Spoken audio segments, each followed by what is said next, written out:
GMG লাইভে আরো একবার স্বাগতম জানাই এন্ড ইটস মানডে 6 PM। আর আজকে অপু আসতে পারেনি, অপুর মা এসছে আর অপুর বউ এসছে।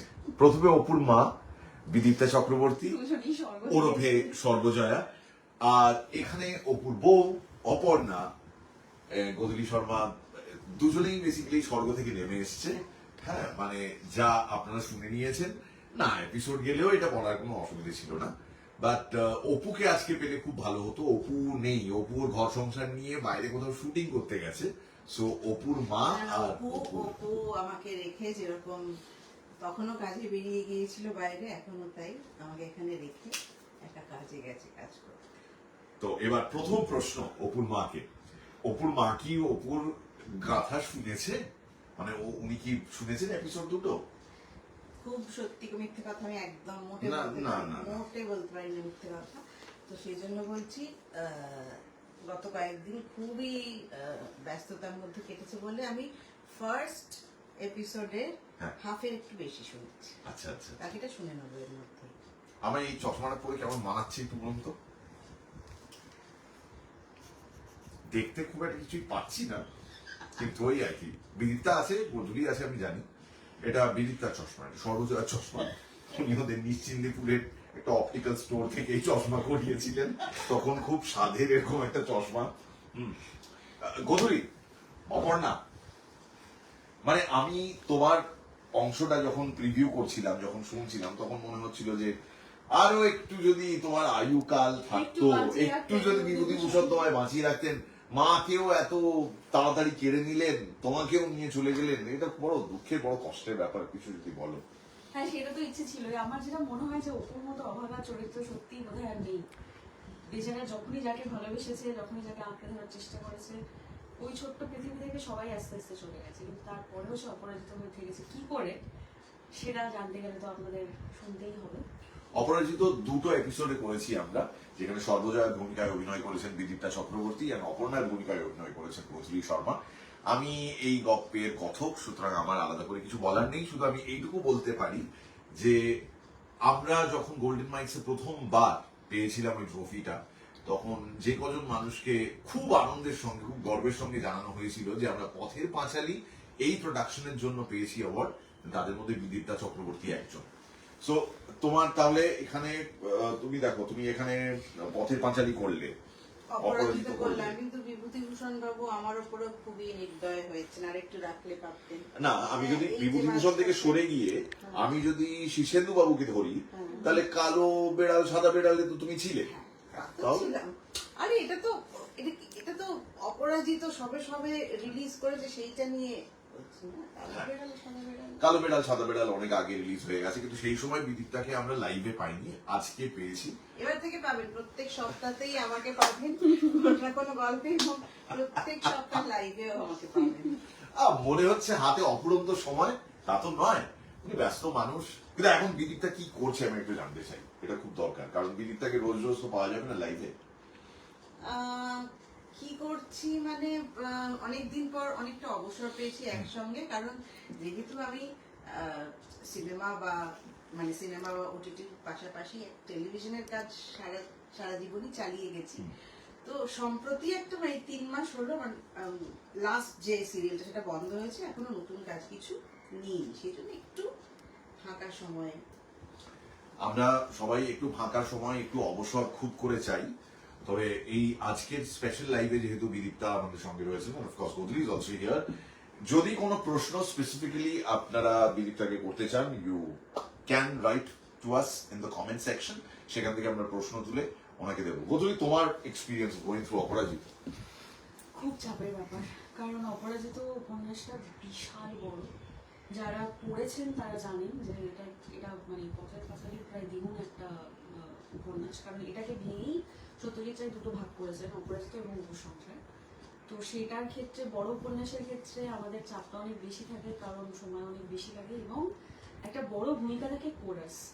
মানে আমাদের সেটা আপনারা অনেক ভিডিও দেখেছেন, কালবেলার সময় দেখেছেন, মহাসিন্ধুর ওপার থেকে সময় দেখেছেন, যে কোরাস একটা বড় ভূমিকা পালন করে বড় গল্পের ক্ষেত্রে। এখানেও তাই, এবং কোরাস রেকর্ড করার একটা আলাদাই মজা হয়, কিন্তু চাপও থাকে। একটা গোটা দিন আমাদের লেগেছিল অপরাজিত কোরাস রেকর্ড করতে, এছাড়া মানে অপু তো আছেই, যারা যারা গল্পটা শুনেছেন তারা জানেন যে মানে অপুর যে জার্নিটা এবং অপুর যে বড় হওয়াটা, অপুর যে গলাটাও যেমন বদলেছে, এখন ক্যামেরার পেছনে যে রয়েছে শোভন, সে অ্যাকচুয়ালি অপরাজিততে অপুর স্কুল ক্লাস 11-12 ওই রকম সময়টা করেছে এবং তারপরে কলেজের সময় থেকে অনুজয় আছে। আমার সব থেকে ভালো লেগেছে যেটা দেখে সেটা হচ্ছে যে এই যে ট্রানজিশনটা যেটার কথা তুমি বলছিলে, আমরা যখন গল্পটা প্রিভিউ করছিলাম, ক্যাপ্টেন যখন প্রিভিউ করছিল, যে ট্রানজিশনটা হয়েছে ঠিক যেরকম সিনেমার ক্ষেত্রে বা সিরিজের ক্ষেত্রে আমি তো দেখতে পাই যে একটা চরিত্র ছোট থেকে বড় হয়ে গেল। আমাদের সময় বিদিতার একটু মনে আছে নিশ্চয়ই যে হিরোদের বড় হয়ে ওঠাটা দেখানো হতো দৌড়ে যাচ্ছে, দৌড়ে যাচ্ছে অডিওতে আনফরচুনেটলি ওইভাবে কিছু হবে না। হ্যাঁ, দৌড়তে গলা চেঞ্জ হয়ে গেল, এরকম তো হয় না। তো শোভন যে এই মুহূর্তে এই ক্যামেরাটায় চার্জে রয়েছে, তার নিশ্চয়ই মনে আছে যে আমি এই কমেন্টটা ওকে বলেছিলাম, এটা করেছিলাম যে কি সুন্দর ট্রানজিশন হলো ছোট অপু মানে একটু junior Apu, teenage Apu to the senior Apu, মানে ফ্রম শোভন টু অনুজয়, এরকম ট্রানজিশন হয়েছে। যেখানে আমার মাথা গুলিয়ে গেছে সেটা হচ্ছে যে কোনটা ছোট অপু, কোনটা ছোট কাজল, কোনটা আরেকটু বড় কাজল, মানে এইগুলো বরং আমার একটু গন্ডগোল হয়ে আমি গেছে। তো বলবো, আমি শুনেছি যতটুকু, তার মধ্যে শোভনের অনেকটাই মানে শোভনের পার্টটা ছিল কি অসম্ভব ভালো কাজ করেছে। এই যে ইয়াং জেনারেশন তারা এই যে অডিও ড্রামা বা বাচিক শিল্পে এখনো আস্থা রেখেছে এবং এগিয়ে আসছে, সেটা খুব ভালো লাগে। এত ভালো ভালো, তার জন্য তোমার অবদান তো অনেকটাই আছে, তুমি বিভিন্ন না ওরকম কিছু নয়, উই আর অল টুগেদার, আমরা একসঙ্গে টিম হিসেবে কাজ করছি। আমি এই সূত্রে বিদিতার কাছ থেকে জানতে চাই যে এই যে বই পড়া, মানে এগুলো তো বিরাট বিরাট সেই মানে বটগাছ সাইজের এক একটা উপন্যাস, তো সেরকম যখন তোমরা স্কুলে পাঠ্য বইয়েও পড়েছো, যেহেতু পাঠ্য বইয়ে আছে তোমরা পড়তে হবে, এছাড়া বাকি সময়টা এখন যেমন এই যে অবসরের কথা তুমি বললে, তুমি এখন বই পড়ার টাইম পাও বা আমি অনেক দিন পরে, আমি এমনিতে সবসময় বই পড়ি, শুটিং ফ্লোরেও কাজ থাকলে বই আমার সব সময়ের সঙ্গে। ওই হয় না যে দেখায় যে ব্যাগের মধ্যে কি কি আছে, আমার ব্যাগে বই একটা বড় ব্যাগ একটা ছোট ব্যাগ, হ্যাঁ এটা পাওয়া যাবে, আর বাকি কি কি মাস্ট সেগুলো আর বললাম না, তো এইগুলো পাওয়া যাবে। এখানে বই আমি সবসময় পড়ি।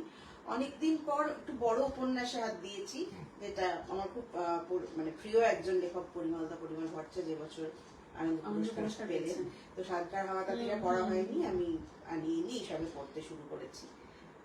তো ওই বই, গান শোনা, গান গাওয়া আর বই পড়া, এর মতো আনন্দ আমি আর কিছুতে পাই।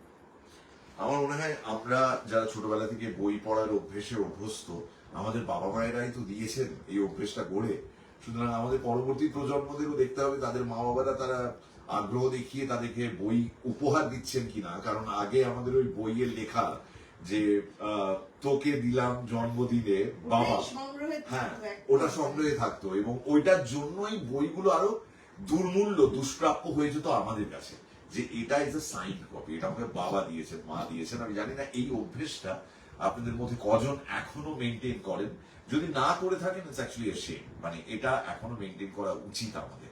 শুধুমাত্র আমি অনলাইন অর্ডার করে কাউকে বুক গিফট করলাম সেটা নয়, লিখে দেওয়ার বইতে কিছু একটা লিখে দেওয়ার মধ্যে একটা প্রচন্ড আন্তরিকতা আছে। আমি তো কোনোদিন কাউকে না লিখে কিচ্ছু বই দিও না, আর আমাকে কেউ যদি ভুলবশত দেনও আমি লিখে দাও, না লিখে নেব না। আপনিও লিখে দিন কমেন্ট সেকশনে এরকম বই গিফট পাওয়ার বা গিফট দেওয়ার অভ্যেসটা আপনাদের মধ্যে এখনো আছে কিনা। ওকে, কোন প্রশ্ন আসেনি, তবে দুজন তিনজন কমেন্ট করেছেন যে পড়াশোনা, গৌতম দাস লিখেছেন পড়াশোনা আবার শুনে পুরোটা পড়ে ফেলা, তারপর আবার দেখা, সেটা আবার নিজের 14 বছরের মেয়েকে দেখানো, জাস্ট একটা অন্য ফিলিংস। মানে উনি পড়েছেন, তারপরে আমাদের গল্প শুনেছেন, তারপরে মেয়েকে সিনেমাটা দেখিয়েছেন। Thank you so much. Sujata diary লিখছে অপূর্ব, থ্যাংকস মির আফসার আলী এমন একটা প্রোডাকশন আমাদের উপহার দেওয়ার জন্য। আর কোথলিয়াস অপর্ণা দেখে কেমন লাগে, কোথলিয়াস অপর্ণা, আচ্ছা সবাই বলছে যে খুবই ভালো লেগেছে।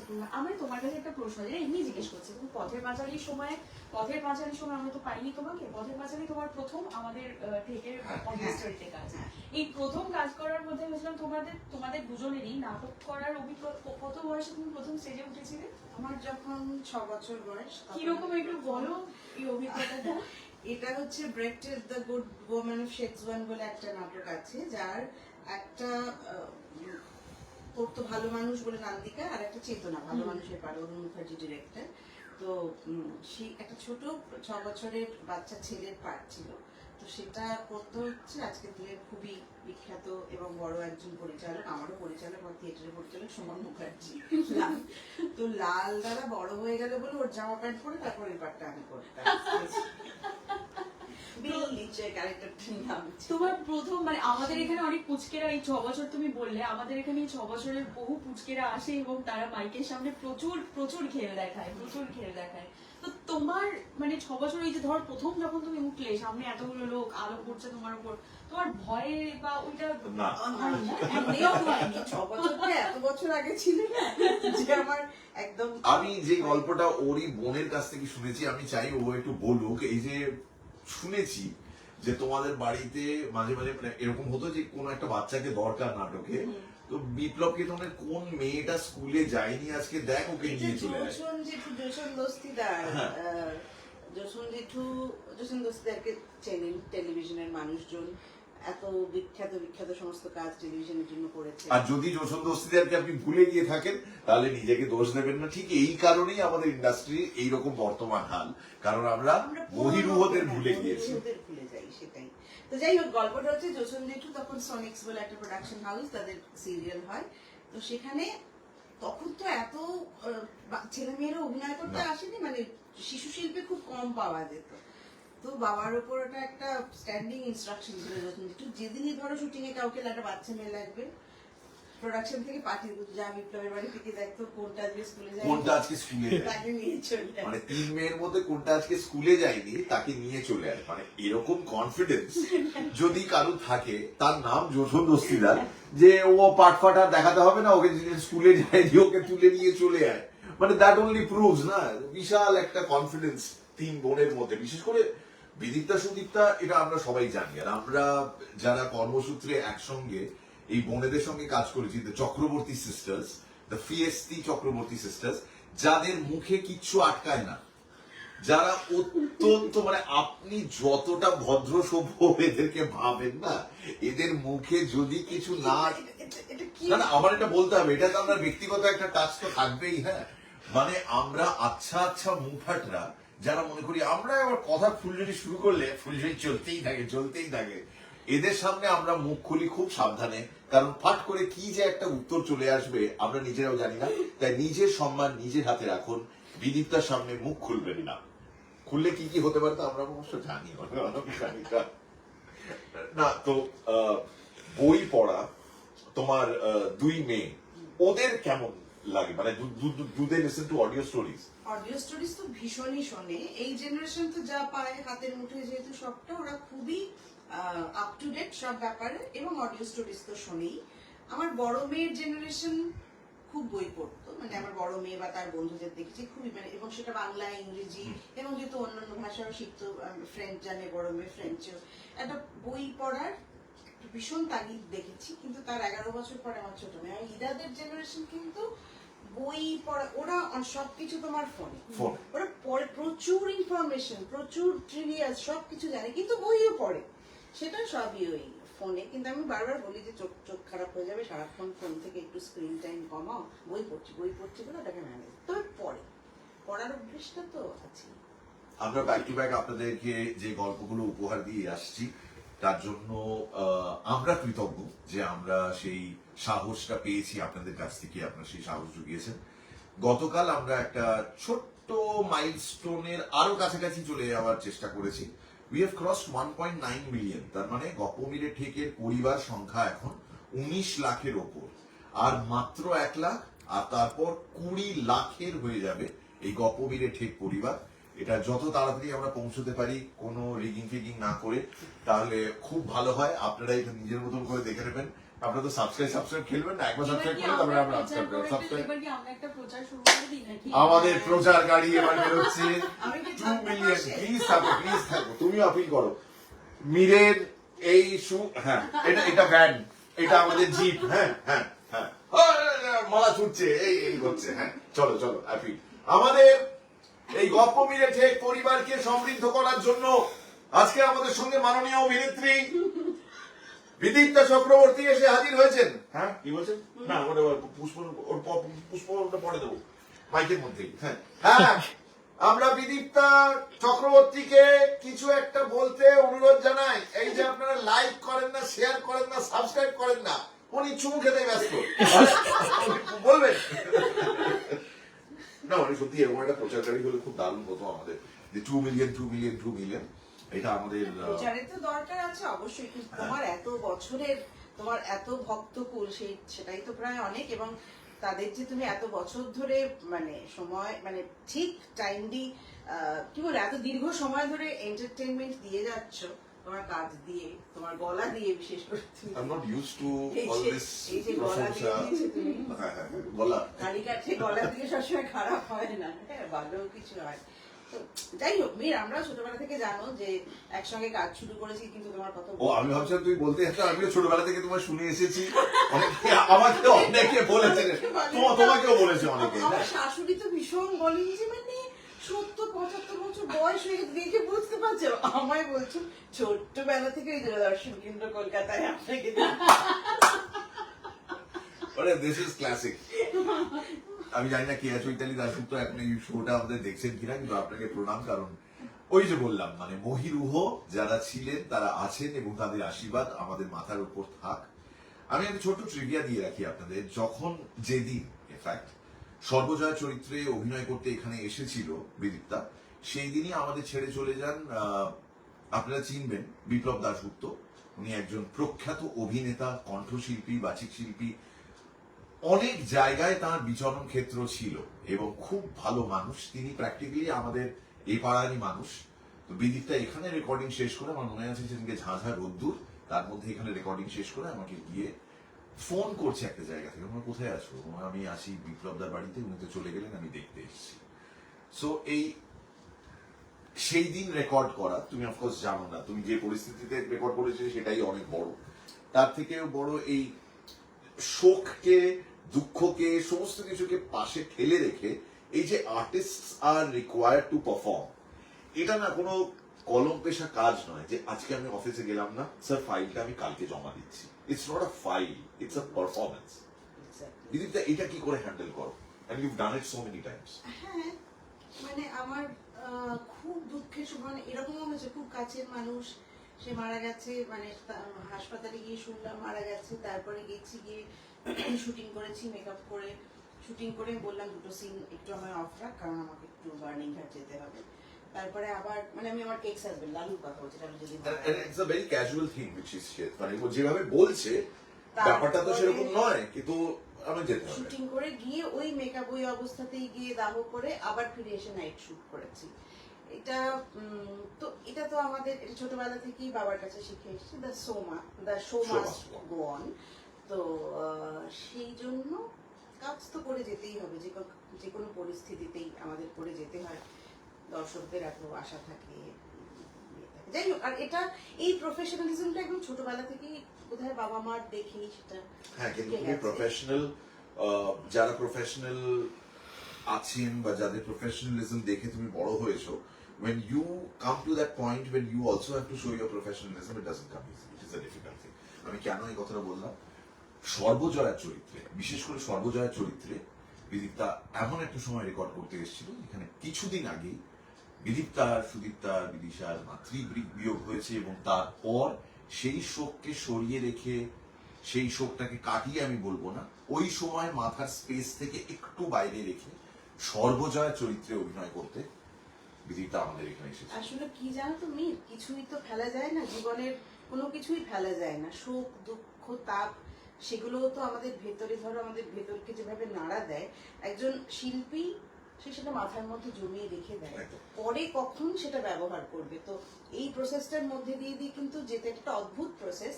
কিন্তু আমার ক্ষেত্রেও আমি দেখেছি ওই শোক যেটা মানে বুকের মধ্যে ধারণ করে রেখেছি খুব কষ্ট করে, সেটা কিন্তু কোথাও আমার ভবিষ্যতে আমার কাজে দিয়েছে, আমার কাজে সাহায্য করেছে। So every single human emotion basically আমাদের কিন্তু কাজে লাগে। Great. আমাদের সময় আর মিনিট 10 আছে, যদি আর কিছু গধূলির আমি 2-3টা জিনিস বলতে চাই। যারা অনুজয়ের প্রচন্ড ফ্যান তাদের বলে রাখি, এই এপিসোডে নয়, তবে প্রথম এপিসোডে অনুজয়ের গলায় কিন্তু গান আছে। হ্যাঁ, অনুজয় খুব মিষ্টি একটা প্রেমের গান গেয়েছে অপর্ণার জন্য। এছাড়া এই এপিসোডে বিশেষ করে দুটো গান আছে অনুজয় লিপে, আলপন গাঙ্গুলি ও গেছে আমি চঞ্চল হে শুধু বেরোপি আসি। আর বগার গলায় লালনের একটা খুব সুন্দর গান আছে, যেটা কোন জায়গায় আছে আপনারা শুনলেই বুঝতে পারবেন। কিন্তু যারা কোন গানটা একটু একটু আনকমন গান আছে, আচ্ছা। কিন্তু অপুর যে জীবন দর্শন, অপু তো সারাক্ষণই খুঁজে বেরিয়েছে, ওকে খোঁজ করে যায় সারাক্ষণ, কোনটা যে তার নিজের জায়গা, কোনটা তার ভিটে মাটি, সবটাই তার কাছে সবসময় দিয়ে সবকিছু অস্থির করে তুলেছে তাকে। এই দর্শনটা নিয়েই লালনের একটা গান বগা গিয়েছে। এবং আমার মনে আছে বগা যেদিন গাইতে এসেছিল সেদিনকেও বোধহয় প্রচন্ড বৃষ্টি হচ্ছিল আমাদের এখানে। আপনাদেরকে বলে রাখি, গানের রেকর্ডিং এর সঙ্গে বৃষ্টির একটা কানেকশন আছে। গতবার যখন চণ্ডীমঙ্গলের রেকর্ডিং হচ্ছে, গানের রেকর্ডিং, সেই ভিডিও আপনারা দেখেছেন। সেই দিনকে আবার কলকাতায় KKR এর ম্যাচ ছিল, ম্যাচ হলো না, পয়েন্ট ভাগাভাগি হয়ে গেল, প্রচন্ড শাহরুখ খান এসেছিল এবং সেই জন্যই KKR পয়েন্ট পেয়েছিল। তো যাই হোক, সেই দিনকেও প্রচন্ড বৃষ্টি হয়েছিল। আবার যেদিনকে বগাই গানটা রেকর্ড করতে আসে সেদিনকেও প্রচন্ড বৃষ্টি হয়েছিল, প্রায় 10টা নাগাদ ওরা বেরোয়। তো যারা GMTর সঙ্গে জানেন গানের একটা খুব সম্পর্ক আছে, তারা মিস করবেন না, এপিসোডটা শুনলেই বুঝতে পারবেন যে গান দুটো কোথায় রয়েছে। আমরা এর মধ্যে গতকাল মাদার্স ডে ছিল, তো আমি জিজ্ঞেস করছি দুজনের কাছ থেকে তো গিফট পাওয়ার কথা, if it's not too personal and if you can share, কাল কি হলো মাতৃপূজন? মাতৃপূজন কিছুই হয়নি, কারণ আমি তো সারাদিন আমার কাজে ব্যস্ত। সকাল 10টা থেকে মিটিং, রাত্রিবেলা বাড়ি ফিরেছি। তো এবছর গিফটে, গত বছর 2 মেয়ে আমাকে দুটো বই দিয়েছিল মনে আছে, এবছর একজন তো বম্বেতে, সে সেখান থেকে ফোনে মাদার্স ডে সেলিব্রেট করছে, আদর পাঠাচ্ছে। আর ছোটজন বলেছে যে আমি একটা দিন তোমার সঙ্গে সারাদিন তুমি যাই বলো না কেন ভালো ব্যবহার করবো, এটা আমার কাছে ভেরি ইন্টারেস্টিং। ইদা পারফেক্টলি সেড। একটা দিন তুমি আমাকে যাই বলো না কেন তোমার সঙ্গে ভালো ব্যবহার করবো। এটা আমার নিজের মেয়ে আছে তো আমি জানি এটা কত রেয়ার, এটা যে কতটা দুর্লভ, এটা শুধু চিন্তা করা যায় সুলভ ভাবে, কিন্তু মেলার ব্যাপারটা খুবই দুর্লভ। মায়ের সাথে তো এটা মেয়েদের অদ্ভুত একটা মানে মায়ের সঙ্গে আমি যেটা দেখেছি, আমি জানি না তোমার ক্ষেত্রে কি, সবসময় সম্পর্কটা একটা ওই লুডো সাপসিড়ির মতো। ছোটবেলায় একটা সময় যখন মা ছাড়া জীবন চলবে না হলো, তারপরে যখন আস্তে আস্তে ডানাটা তো আমাদের বাড়তে থাকে, একটু ডানা গজিয়েছে, মা আস্তে আস্তে শত্রু হতে আরম্ভ করছে। মা যা বলছে সেটাই পছন্দ হচ্ছে না, মা বলছে পড়তে বসুন না, মা বলছে তুই কোচিং কমে করে ঘুরে বেড়াচ্ছিস, আমাকে স্যার ফোন করে বলছে তুই ক্লাস করিসনি, বেশ করেছি, এইসব করে করে করে করে রেজাল্ট খারাপ হলো। সেই মায়ের কাছে আসা, মার সঙ্গে কান্নাকাটি, তারপরে আবার ঝামেলা, আবার ভালোবাসা, আবার এখনো এটাই চলে, এখনো এটাই চলে। যখন গোধূলি মা থাকবেন না, হ্যাঁ, তখনটা যে কেমন হয় সেটা আমি গত 1 মাস ধরে ভীষণ ভীষণ বুঝতে পারছি। কিছুই না, সবসময় কি মার সব ব্যাপারে পরামর্শ নিতাম, বা মা আমার সাংসারিক জীবনে বা কাজের জীবনে কোনো সারাক্ষণ উপদেশ দিতেন, তা নয়। কিন্তু ওই যে একটা মাথার উপর একটা গাছে হেলান দেওয়ার মতো কিছু না, মাঝে মাঝে আমি শুটিং ধরো নেই কিছু, মায়ের বাড়িতে গিয়ে সারাদিন ঘুমোচ্ছি, মায়ের গায়ে লেগে শুয়ে আছি, মা একটু মাথায় খুরকুরি দিয়ে দিচ্ছে, কোনো সেরকম কথা হচ্ছে না, কথাও হচ্ছে না, কাজের কথাও হচ্ছে না, কথা বলতে গেলে চুপ করো তো, সারাক্ষণ বক বক ধরো, একটু ঘুমিয়ে নিই, একটু মাথায় খুরকুরি দিয়ে দাও। তো এটা একটা অদ্ভুত, এটা জীবনে আমি জানি না, মা ছাড়া মনে হয় না কারোর সঙ্গে। থ্যাংক ইউ সো মাচ আজকের এই স্পেশাল লাইভে আমাদের সঙ্গে থাকার জন্য। বিদীপ্তা চক্রবর্তীর সঙ্গে এটা আমাদের প্রথম লাইভ ছিল এবং আশা করব আরো আরো অনেক কাজ হবে। ওর মতন একজন ট্যালেন্টেড অভিনেত্রী এবং আমার সহকর্মী, উই হ্যাভ ওয়ার্কড টুগেদার, আমরা প্রায় একই সময় আমাদের ক্যারিয়ার গুলো শুরু করেছি। সো ওর সঙ্গে একটা স্পেশাল অ্যাটাচমেন্ট তো রয়েছে ওর গোটা পরিবারের সঙ্গে। এবং অপরাজিত বিভূতিভূষণ বন্দ্যোপাধ্যায়ের এই ক্লাসিক যে আমরা তুলে ধরতে পারলাম, অ্যাকচুয়ালি আমরা তুলে ধরেছি এটা 4টে এপিসোড জুড়ে। যদি পথের পাঁচালী 2টো এপিসোড ধরি আর অপরাজিত আর অপু সংসার, মানে আপনি যদি ফিল্ম ফরম্যাটে ভাবেন তাহলে আরো 2টো এপিসোড।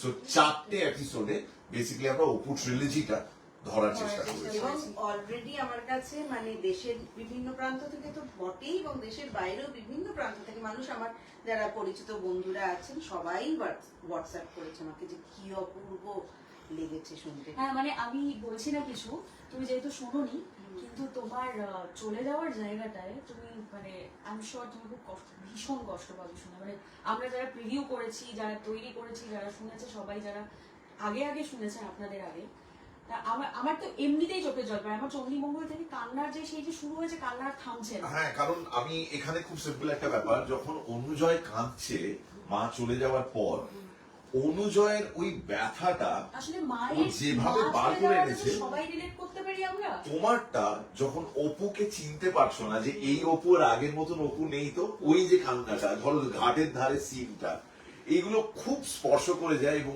আপনি ইন টোটালিটি যখন শুনবেন you'll be able to connect with it better. Thank you so much. আমরা গতকাল মাদার্স ডে উপলক্ষে সন্ধ্যে 6টায় 9/6 বেসিক্যালি শনিবার রাত 9টা আর রবিবার সন্ধ্যে 6টা, এই দুবার গল্প মিলে থেকে দুটো গল্প সম্প্রচারিত হয়। এবং গতকাল আমরা রবীন্দ্রনাথ ঠাকুরের স্ত্রীর পত্র নিবেদন করেছি, এবং Papiya Roy Chakraborty has done a splendid job. বাকিটা আপনারা শুনবেন। সো মোট দুটো গল্প গেছে। এক্ষুনি অনেকেই জিজ্ঞেস করছেন এই সপ্তাহে আবার আমি তো লাইভে আসা মানেই মনে হয় পরীক্ষা দিতে বসেছি। এটা বললেন না, ওটা কবে আসবেন? বলছি আগে বলে দিই, বিশ্বাসঘাতকের সন্ধানে আসছে মানে এই শনিবারের পরের শনিবার আসছে। এই শনিবার নয়, কিন্তু পরের শনিবার আসছে। তার আগে এই শনিবার যে গল্পটা আসছে, সেই গল্পটা আমার খুব প্রিয় একটা গল্প। এবং এখন চারপাশে যা চলছে তাতে আমরা অনেকেই আর মানুষ বলে উঠতে পারছি না। তো কিরকম যেন মনে হচ্ছে চারপাশের মানুষগুলো আস্তে আস্তে অন্য একটা জীবে পরিণত হচ্ছে, যেটা মানিক বন্দ্যোপাধ্যায় খুব ভালোভাবে বর্ণনা করেছিলেন, সরীসৃপ। সো মানিক বন্দ্যোপাধ্যায়ের সরীসৃপ আসছে এই শনিবার ঠিক রাত 9টায়। আর রবিবার কোন গপ্প দেবো সেটা জানার জন্য আপনাকে একটু অপেক্ষা করতে হবে। But the biggest news is বিশ্বাসঘাতকী সন্ধানে পার্ট 2, অপারেশন ট্রেটার পার্ট 2 আসছে, আর ঠিক 14 দিনের মাথায়, in less than 14 days. Happy, thank you so much. Bidita, thank you আমাদের স্টুডিওতে আসার জন্য। সবাইকে থ্যাংক ইউ। আর আমি বিদিতাকে এবার স্পেশালি ওই অংশটা শোনাবো, যেটা শুনে কত মানুষ লিখেছেন এবং তারা অনুভব করেছেন কারোর মা নেই, কারোর মা আছে, মহল তবিয়তে আছেন, এবং সেটাই আমরা চাই তিনি ভালো থাকুন, সুস্থ থাকুন।